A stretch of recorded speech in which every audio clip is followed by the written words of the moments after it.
I have, at long last, finished the Wintermoore TTRPG project. So let's look back on where the idea came from, how I made it, what went wrong, and the changes I made along the way. Dive deep into the nitty-gritty and talk about the challenges of adapting your own work, the headaches and heartbreak of running a playtest, and how to make your very own RPG from scratch without ever copying off of WotC's homework. Let's talk about Wintermoore.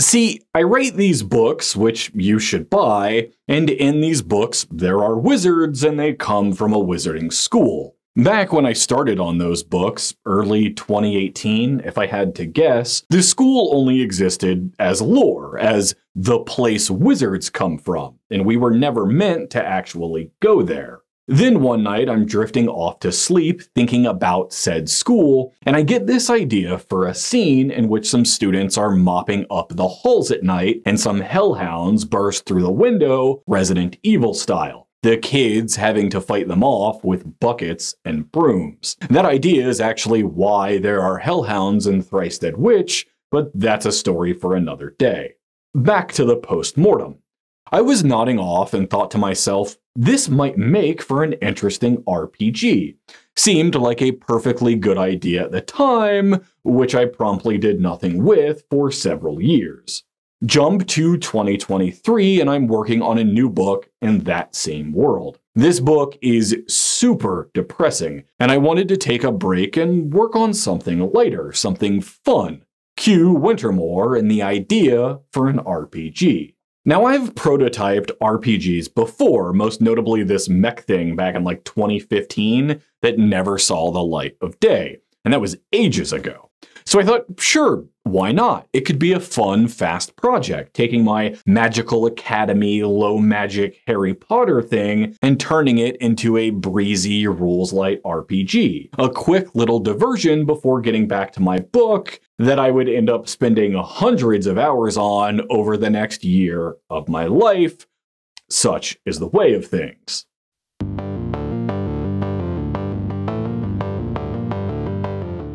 Did you catch the problem in that last little bit? The little detail that threatened to derail this whole project from the very start. It's a low magic setting, and that brings with it some problems. Harry Potter has kids Wingardium Leviosoing from day one, but the kids at Wintermoore only get like 2 spells in their first year, and one of them is a flashlight. We can't make the game fun by drowning the player in new spells or wow them with moving staircases and teleporting fireplaces.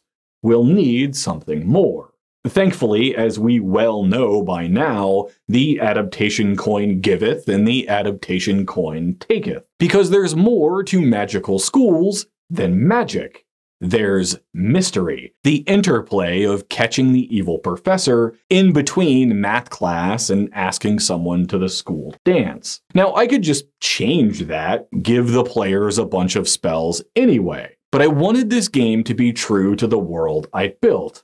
I don't really have fans per se. I've sold maybe 60 copies worldwide, but I wanted to treat this exercise the same way I would translating any property. I was, in effect, making an adaptation of a licensed property, and assuming the risk and challenges of that process. It just happens to be for a property I created rather than one I bought. This would, of course, have long-reaching ramifications and make everything that much more difficult. This project would have been loads easier and probably more successful if I had just made Harry Potter with the lightning scars filed off. But I'm stubborn, and ambition is not satisfied by making things that are easy.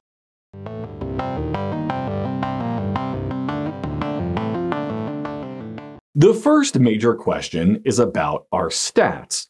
We functionally have to have them. They're the bedrock of the medium. But what are they gonna be? The D&D stats that everyone copies are super not going to work here. Neither are the player classes. There are no barbarians at Wintermoore, after all. So we throw literally all of it out. Start with a completely blank page that we have no idea how to fill. Now, we could just start throwing down intelligence and wisdom and all of that, but we don't need this to be an epic fantasy simulator capable of replicating anything within the genre. We just need to simulate a magical academy. So our skills should be limited to just that, to investigating the mystery and gauging academic performance, as those are the two central pillars of the genre. Detective work and schoolwork in equal measure. And the thought naturally flows from there. If they're going to be equal narratively, why not make them equal mechanically? What if your classes were your skills?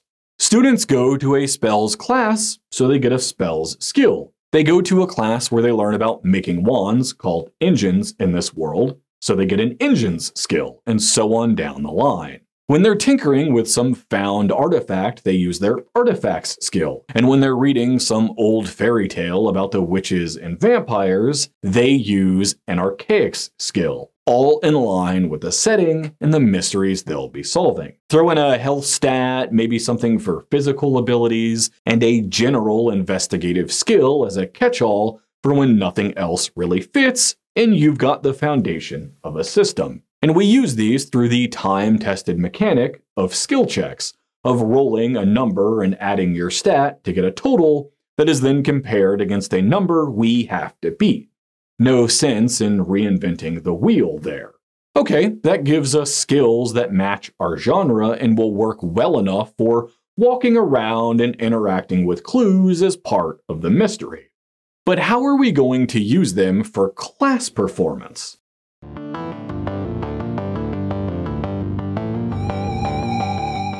We already have a head start on this because the skills match the classes the players are taking. We don't have to invent more stats or substats in order to account for class assignments, nor do we need a new mechanic, as rolling a die and comparing it to a target is already established. The problem here is the result. Standard skill checks are pass-fail. I either meet the target and succeed, or I don't. That could work for attending class, you're either failing or you're not, but it doesn't work for the genre. We want to capture the stress of grades rising and falling, the tension of slipping behind in class or rocketing ahead of your fellow students. We know our narrative goal, but we need a mechanical system that captures it. Now, the adaptation should be an asset here. You just look at the writer and ask, hey, how are assignments graded in this world anyway? Except I, the writer, never bothered to figure that out because the school was just supposed to be a pretty picture in the distance, not a real place. So now we have to both come up with something new that works mechanically and something that stays true to a world that was too lazy to invent this stuff in the first place. I end up with a 3-point system for the sake of simplicity. It's the lowest number I can get without retreating back into a binary, into a pass-fail. These 3 grades are called inferior, passing, and superior because mages like looking down their noses at other people. We can then use those 3 grades to make a chart we're rolling against instead of a simple pass-fail. So a result of X or lower gets inferior. A result of Y1 through Y2 gets a passing, and a result of Z or greater gets a superior. We then have the player track this result on their character sheet, sliding up and down with each test to capture some of that narrative tension we were after. Simple, effective, done and done.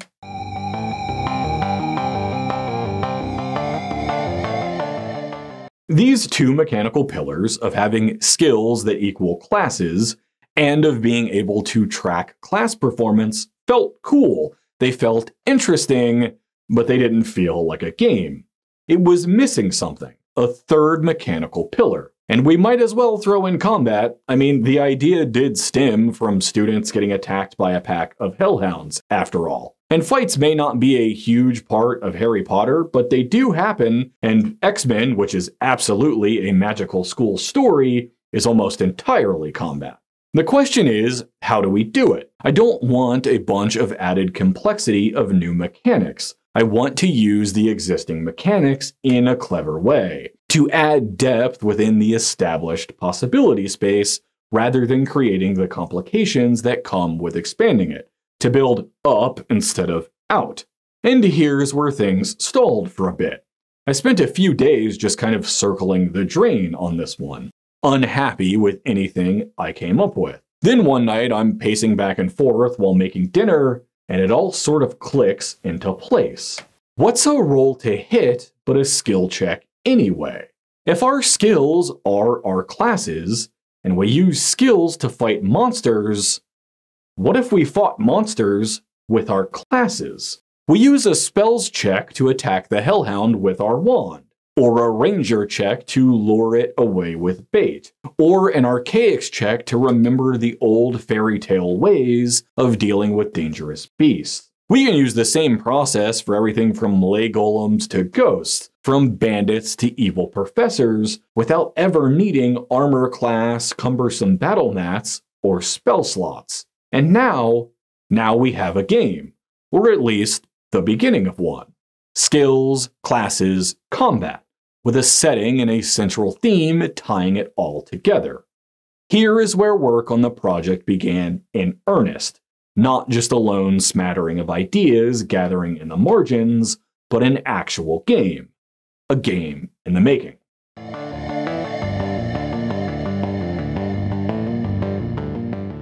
It's at this stage where we have to sit down and start writing this all out. It's one thing to imagine how it will work in your head or to discuss it conversationally. It's another thing entirely to figure out the actual structure of the rule, the language of the law. For example, we're using a skill check mechanic that requires us to roll a die and add our skill to get a total. It's easy enough to explain, but therein lies the question.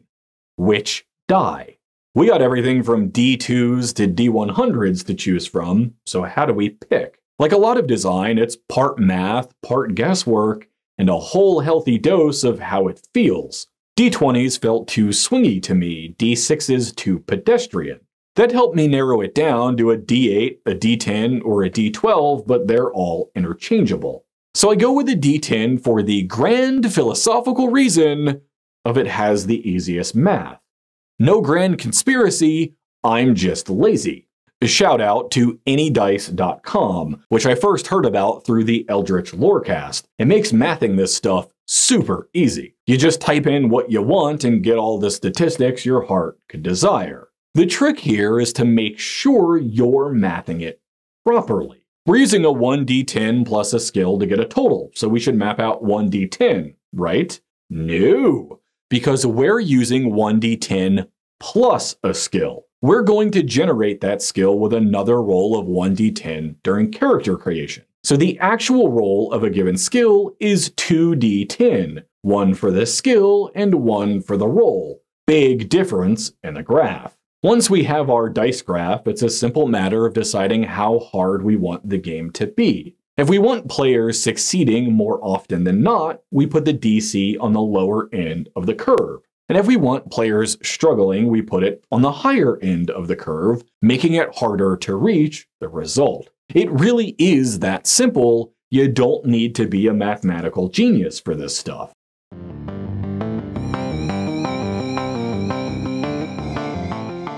But wait, I hear you saying, that only works when the math is static. Sure, we have a roll to generate our skills and a roll when making the skill, but that skill number is going to change. Surely we're going to give players some way to level up those terrible skills they rolled, and that's going to send our math spiraling, right? And that's a good point, but it raises a better question. Do we even need leveling? And if so, how? I find the traditional method of leveling, of gaining experience until you cross some magical threshold and then getting a bag of attribute points and HP, to be functionally obsolete at this point. That's why most of us rely on milestone leveling. But we do need something We're writing the rules after all. We can't just shrug and tell the GM to figure it out. We also have to remember that we're aiming for a rules-light experience. This is supposed to be fun and breezy, not the equivalent of doing your taxes. So I come up with a single currency called merits. When you do well on schoolwork, you get a merit. Solve a side quest? Get a merit. Fight some monsters? Get a merit. Nice and easy. You exchange merits for raising your skills, with skills getting progressively more expensive to slow the leveling curve. I even go one step further and decide that merits will be used for buying items as well. This gives players a choice in either paying more to bump a skill or paying less to get an item that temporarily does the same. And it means I only have to have one currency and therefore one economy to worry about. At one point, I was considering half merits at the lower levels, but quickly nixed this as it made everything more complicated. Whole numbers are your friends. Though there technically is a second economy in that spells take a resource called fuel, but I was kind of locked into that because of the world I was adapting. Damn those pesky writers. Finally, I come up with a thematic reason for DCs getting harder as the game goes on, solving that dice curve issue from a few paragraphs ago. We simply raise the DCs each semester, reflecting the rising difficulty of the classes students are taking and the challenges they have to overcome, ensuring the game maintains difficulty during longer play.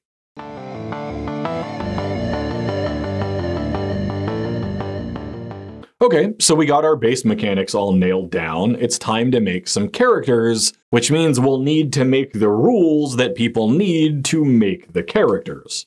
We got our roll 1d10 for stats already nailed down. We completely skip any notion of rolling 3 and choosing the higher or any of that nonsense, as our math is simple enough and our DC is low enough that it isn't needed. There was actually a lot of consternation about this during the playtest, which we'll get to by one player in particular, but it was a total non-issue. The math worked out exactly as I predicted. If we set our basic DC at 10, a player with a skill of 1 can still beat simple checks on a roll of a 9 or 10, giving them a roughly 20% chance of success with the lowest stats in the game. It was totally fine. Don't stress the math, kids. It's easier than you think. The only exception I make here is Vigor, the health stat. I make that an even 5 HP across the board because a lot of randomness here would be a bad idea. You don't want a player with 10 health tanking their way through everything, and a player with 1 health that's afraid of sneezing lest their head explode. Or worse, having both of these players in the same party.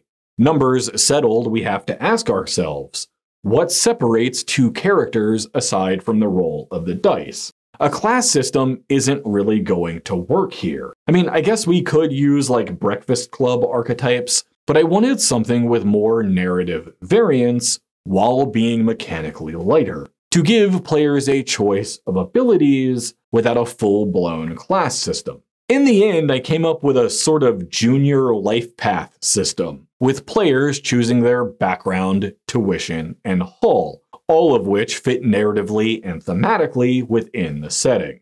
They alter stats, allowing for players to shape their character and grant them a singular powerful ability that players can use whenever they wish. Creatively, this helps us in 2 ways. We can start with fun stat combinations and try to envision the background and ability that would go with it, or we come up with a cool ability and then work out which skills make sense.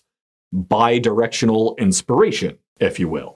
Each of these choices, background, tuition, and haul, are not just separated by theme or mechanic, they're also separated by time, with backgrounds giving players an ability they can use every day, hauls an ability they can use each week, and tuition each semester. The only real design lesson here is that while it was helpful to map out all the background combinations on a grid, I'd advise against using this as a checklist. Don't force yourself to fill in every space, or you'll end up with, well, filler.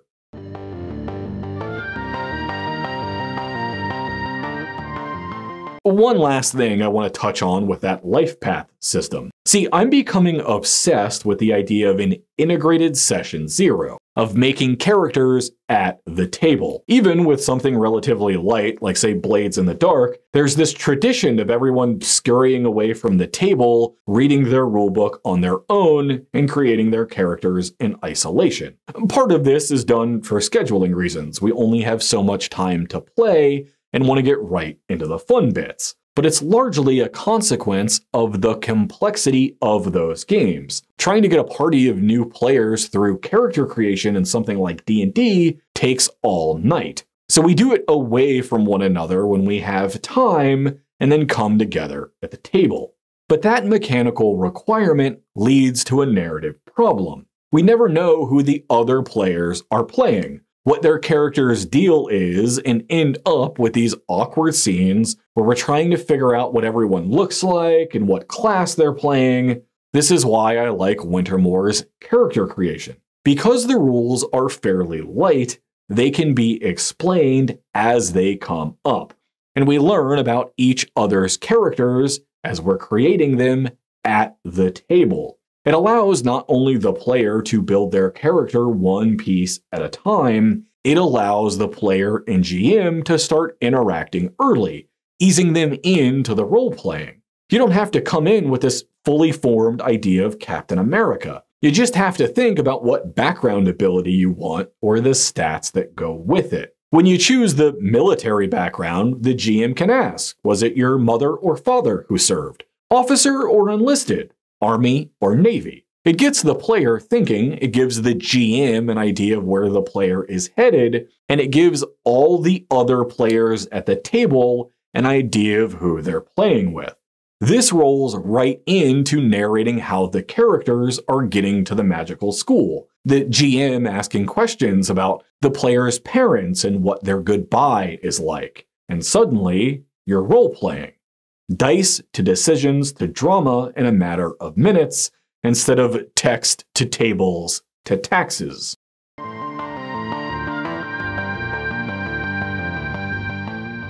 Alright, so we got our idea and we got our rules. What we need now is structure. We can't begin everyone in a tavern and give them a quest of some monsters to kill. That's not going to fit with our rules or the genre we're invoking. But you know, that genre has a structure all its own. You got class segments and you've got investigation segments. And all of it takes place over the course of the school year. The year itself tending to mimic a 3-act structure, with defeating the villain roughly coinciding with final exams in the end of the year. So we just lift all of that whole cloth.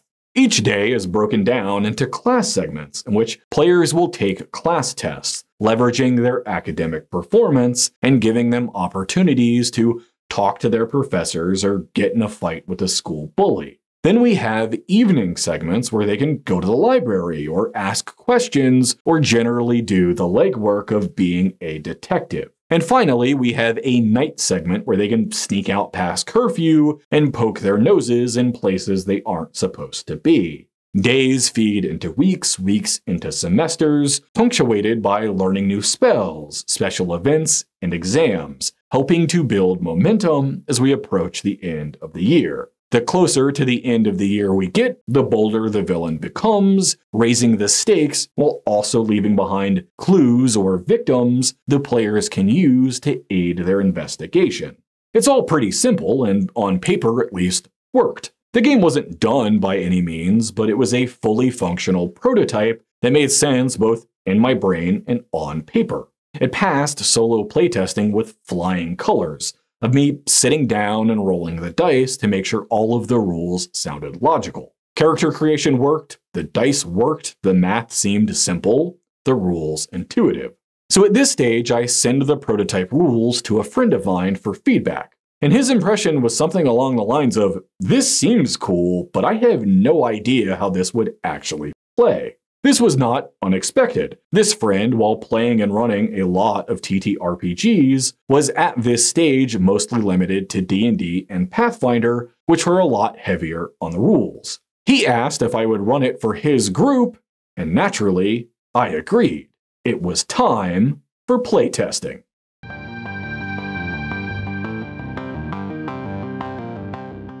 Now, there are a whole bunch of caveats, by which I mean excuses, I want to set up before we get into the actual playtest. For one, the players asked not to be named, so I'm going to go with their character names of Lawrence, Gorval, and Marcus for the remainder of this video. Second, we knew this thing was going to go sideways pretty much from the start. Lawrence, the one putting this little playtest together, ran Pathfinder and D&D for these other players, and to my knowledge, all of their backgrounds were almost entirely in heavily traditional RPGs. These were not people playing Paranoia or whatever. They were playing games where you got quests and killed monsters and leveled up. Second, I'd played with all these people before, and this did not in any way sound like their jam. I've known Lawrence and Marcus for damn near 15 years now, and have been playing everything from board games to RPGs with them for that long.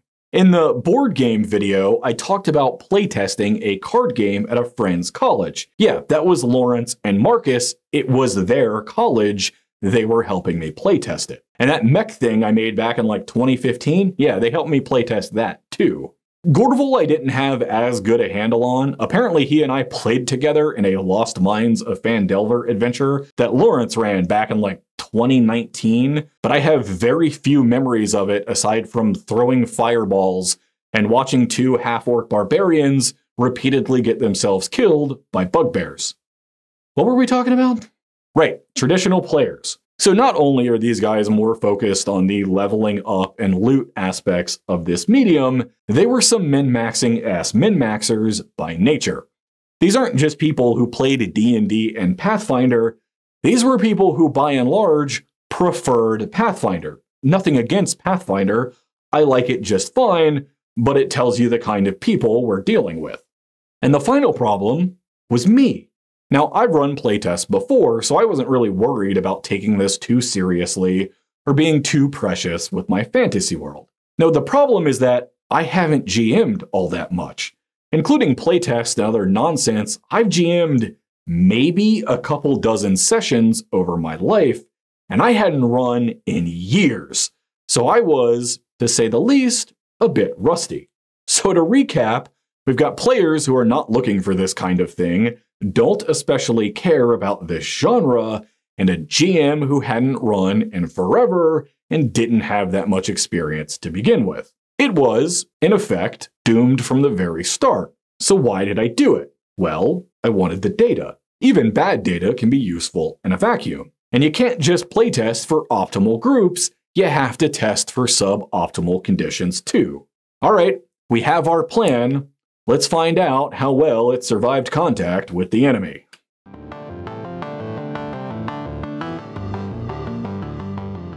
We played remotely over Roll20, which isn't relevant from a playing perspective, but was very useful from a testing perspective, because I, like many a YouTuber, have OBS. So I was able, with the player's knowledge and permission, to record the entire playtest. Now, I can't actually share that with any of you as the players want to keep their identities secret, and I don't trust them within 1,000 feet of a live microphone, but it does mean that after the playtest was fully completed, I was able to take a few weeks away and then come back and rewatch the entire thing. Between the notes I took as we were playing, always take notes when testing, and being able to sit down and watch through every single minute of this thing all over again, I have a pretty good handle on how this plane crashed. And make no mistake, it absolutely did crash. It started out a little choppy, some turbulence during takeoff, if you will, but that was down entirely to me and my rust as a GM.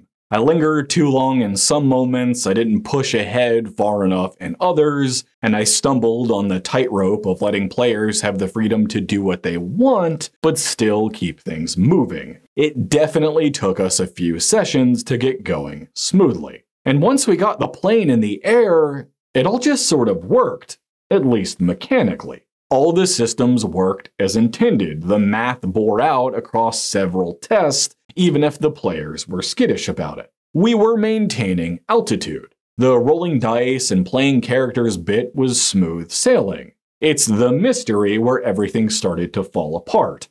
The fault in the fuel lines that would spell our eventual doom. And this was largely a problem of expectations.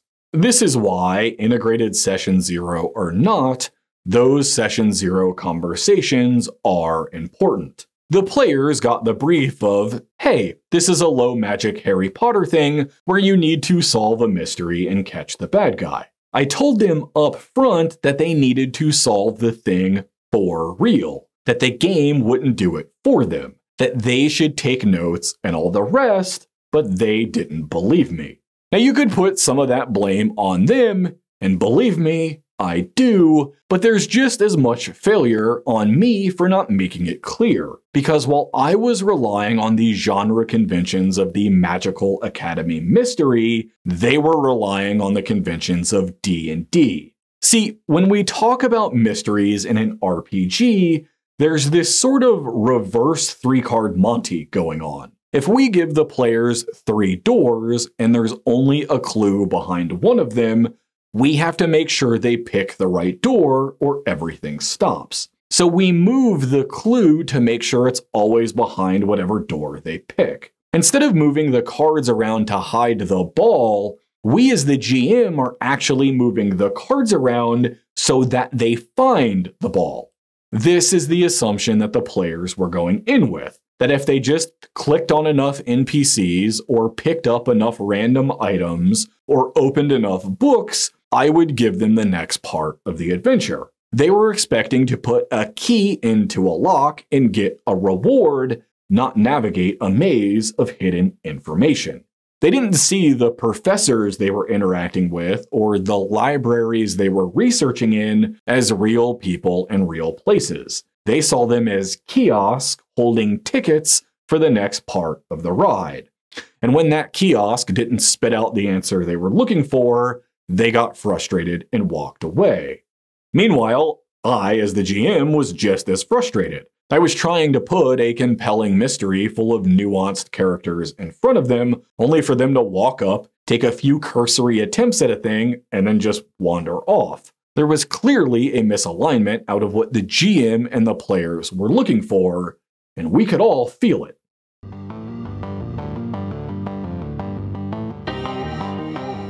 I probably should have stopped things then and there, around Session 4 or so. But there was a few reasons I didn't. For one, I wanted the data, and sometimes you only learn by crashing the damn thing. But I also didn't want to pollute the test I was conducting. I didn't want to pause and say, hey, you're playing it wrong, because then the data on the other side would be tainted. The nature of the test was really locking us in.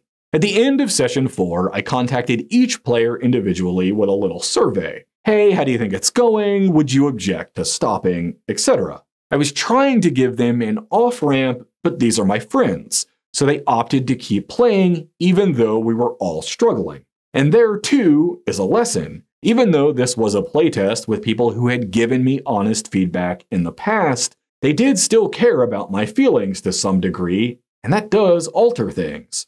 So we pressed on, and it got worse and worse and worse. Not mechanically. Mechanically, everything was fine, but the mystery just wasn't working. I dropped subtle clues. I dropped overt clues. I threw a handwritten in-universe note at the players with a big flashing go here next button, and none of it worked. The players were getting so caught up in their own frustration that they stopped seeing the forest for the trees.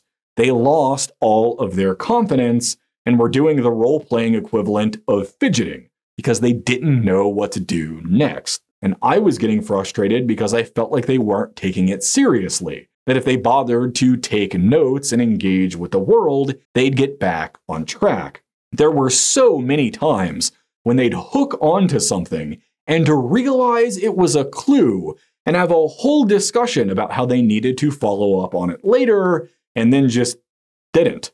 2 sessions would go by, and they'd forget all about it. It was all becoming a bit of a mess. And I think diving deep into 2 examples can help shed some light onto why.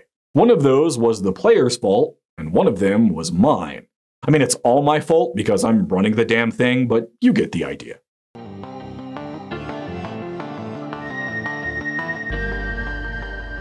Our first example came when the players were getting stuck and not knowing what to do, retreating back to the dorms every night instead of following up on clues because they didn't know where to go next. So I have a professor sneak a note under their lunch tray, a copy of a notice given out by the headmaster saying there's been suspicious activity in 2 of the vaults, the Divine's Vault and the Archaic's Vault. I was doing this because, genre conventions be damned, the players absolutely refused to sneak out of the dorms or break the rules in any way. And that, playtest or not, was on them. You gotta make a character that wants to go on the adventure. You gotta make a character that is willing to solve the mystery, but I digress. So this works. They get the hint because they are all smart people who have played RPGs before, and they sneak out of the dorms and creep past the guards, and they get to the vaults. They break into the Archaic's room and find a big piece of the puzzle. They don't know what to do with this piece of the puzzle, but they did find it. And this is one of those areas that's my fault, because not knowing what to immediately do with a piece of the puzzle is fine. The question is part of the fun, but the players didn't know that. They found something they didn't know what to do with, and it only built frustration. And that frustration led to the player's mistake. They functionally panicked. They spent the rest of the session clicking on everything that could be interacted with without rhyme or reason. They spent so long pixel hunting without a purpose that they completely forgot about the Divine's Vault, the second thing they were down there to look at, a thing they would have remembered had they been taking notes. The second example is actually more nuanced, and it's why that expectation of genre and medium is so important to set up. To rewind time a little bit, the players got said note about the vaults, right? But they hadn't gone down there yet. They want to scout it out first, which makes total sense. Now, the players are expecting this to work like any other RPG. They have a quest and a clue and NPCs to talk to. They're expecting to walk up to an NPC, roll some dice, and get some answers. But I'm not running these characters like they're NPCs, I'm running them like they're people. So the players go up to the Divine's professor, as this is one of the vaults on the note, remember, and they're like, hey, what's up with the basement full of secret shit? And the answer he gets is, don't worry about it, because this is a professor and he's talking to a child. Now, the player is no dummy. They've played in and run in way more games than I have. They realize they're going to have to roll some dice to get a better answer. They try the subterfuge route, asking a question behind the question kind of thing, but their stats are pretty low in that skill, and it goes poorly. So the player starts trying to ask questions with other skills, a divine skill, an artifact skill, just throwing every dart at the board to see what sticks. Because they're not treating the NPC like a person or the game like a real situation, they're treating it like a slot machine they can feed quarters into. And I want to be absolutely clear here because I don't want people to get the wrong idea. Both the player and myself were making totally reasonable, logical assumptions about how things can and should work. They just have entirely different expectations. The player expects that if they interact with an NPC and roll well enough, I'll make sure a clue drops out of the slot machine. And the GM, that being me, expects the player to think about the questions they're asking and who they're asking it to treat it like a real mystery and not a cheap simulation of one. It's the 3-card Monty problem. He thinks I'm playing D&D 3-card Monty, where if he rolls well enough, I'll move the marble to the right card. But we're playing actual 3-card Monty, where I expect him to pick the right one. You can see how both sides would be frustrated.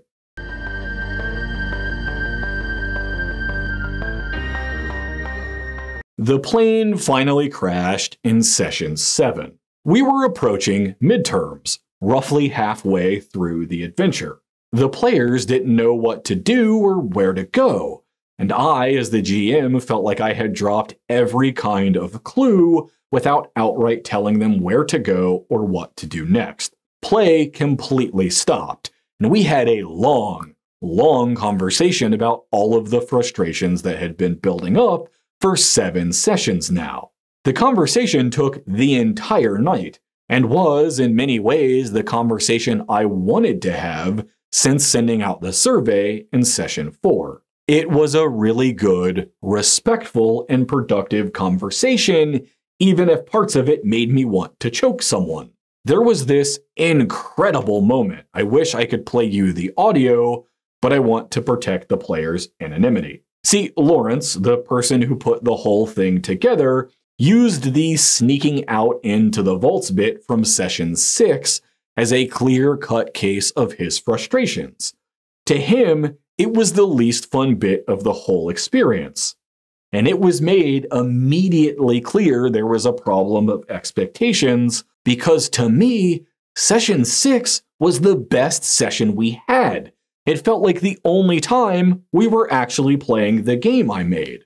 And that moment right there is why we playtest. It's not about the damn math and whether the player ability is balanced against that item, because I can math that stuff to perfection on the page and never see the problem on the table. The problem you only reach by playing. It was a really good moment, and one that made the entire playtest worth it, frustrations and all. At the end of this long conversation, I actually felt pretty stuck. The frustration shoe was now on the other foot, because I felt like I understood what their frustrations were, but I had no idea how to solve them. At least not in a way that would allow me to run the game I wanted to run. This happens in a lot of RPGs and at a lot of tables. The game they wanted to play wasn't the one I wanted to run, and the one I wanted to run wasn't the one they wanted to play. It happens, and there's nothing wrong with it, so I was ready to call it quits. The players, however, walked away with a better understanding of what we were actually doing and wanted to keep going. So the next week we got back together and played through session 8, and it was fun. We had a good time. Gorval almost got eaten by a wolf. Everyone passed their midterms. Cheers all around. We then took 2 weeks off, a real-life break to mirror the winter break in the game. During that time, we all kept playing together, only this time we were playing Blades in the Dark for the first time. Lawrence GM'd a few sessions, and then Gorval did, with me as a player in both. And that was a lot of fun, proving that the players could adapt to lighter rules systems. It wasn't just a D&D Pathfinder thing. In the end, they decided to keep playing Blades in the Dark instead of going back to Wintermoore, and the playtest officially came to an end.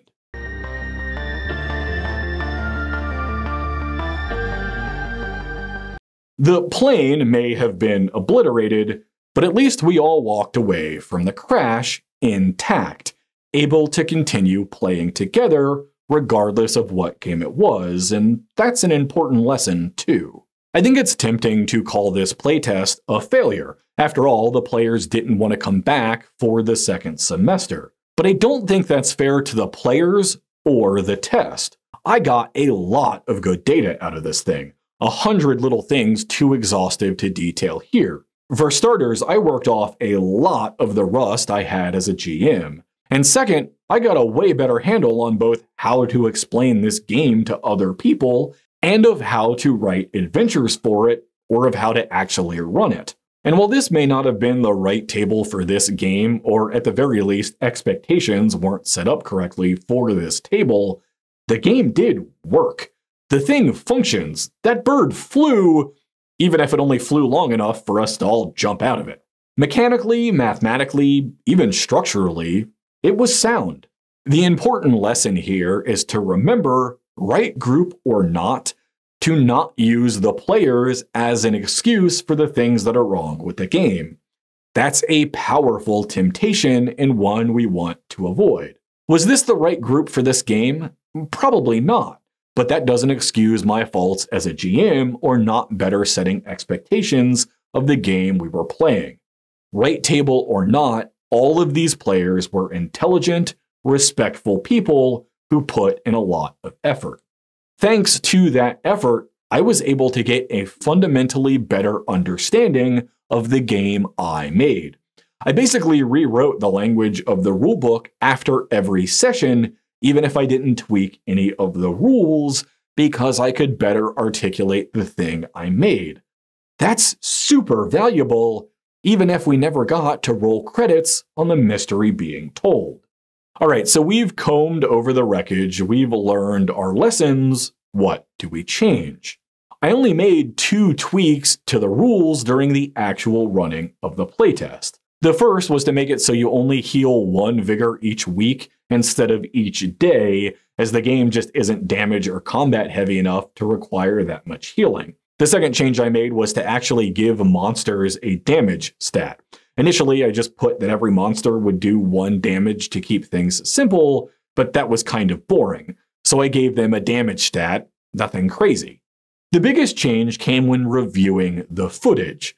I never liked how the muscle and insight skills fit in. They were tacked on, and they felt like it. But upon reviewing the footage, I realized how much the players and I as the GM were relying on them. They were intended to be a catch-all, safety net skills to use when nothing else would apply. But in practice, they became a hammer used to bludgeon every problem. So I nixed them. Muscle got folded pretty easy into Ranger. I had considered this when initially making the game, but I was worried it would make Ranger too useful. But here's the thing. The game takes place primarily indoors, already limiting the usefulness of an outdoor stat. So I think merging the two is the right call here. Insight, I removed entirely, broke it up among other skills, and just know that as the DM, I've got to lean into those other skills more. Again, part of that working off the rust. With those changes made, I, of course, had to rewrite the entire rulebook all over again, but that's okay, I wanted to anyway, both because I had a better grasp of how to explain this thing to other people, and because the initial Word version looked kind of ugly. So this time around, I handmade every page, 1 page at a freaking time, in Inkscape, a free layout software that was pretty easy to use. And that's Wintermoore. Test completed, job done. The revised version is up for sale now on both itch.io and DriveThruRPG. If you like this video, maybe consider picking up a copy. It'll be my birthday around the time this uploads, and wouldn't that be a nice little present from everyone to see this thing sell more than like 8 copies? As always, links below. I'm Michael Aguero. Thanks for watching.